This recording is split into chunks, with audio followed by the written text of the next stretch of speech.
Uh, well, overall, if you look at the entire state, the numbers are tracking exactly where they were last year.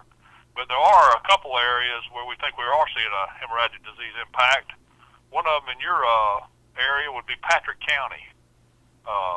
We had numerous reports of dead and dying deer this past year in Patrick County, and the preliminary data we got shows there's been approximately about I think a 21% decline in the deer kill so far.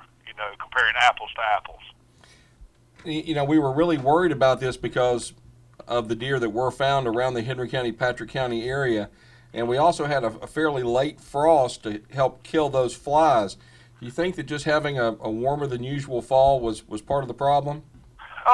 Actually, we did a paper several years ago based on a bunch of Virginia data, and there's two predictors that we were able to identify about hemorrhagic disease in Virginia. One of them is mild winters, and the other one is early summer, like June droughts. Now, I can't remember exactly if we had a June drought in the state, but we surely had the mildest winter in history last year. So we had one of the two keys for sure, and possibly both keys. Well, in areas a little bit further, let's say to the east, around Henry County, going into Pennsylvania County, things are looking pretty good? No, they're down, but they're not down nearly as much as Patrick. They're down in approximately around the 10% range right now. And when we speak about this hemorrhagic disease, it doesn't necessarily always kill the deer. In fact, some of the hunters have some traits they can actually look for in a deer that they may have harvested to see whether or not it's had the disease. Absolutely. A lot of hunters call this hemorrhagic disease, of course, the name we call it. We'll call it the hooves disease, because a deer that had hemorrhagic disease back in late fall, if it survives, and a lot of them do survive, will have sloughing hooves. It's like a hoof is like a fingernail. And when it gets the disease, it gets a burn up fever, and that little bandit actually dies, and then it starts growing again, and their hooves come off just like one of our fingernails would come off.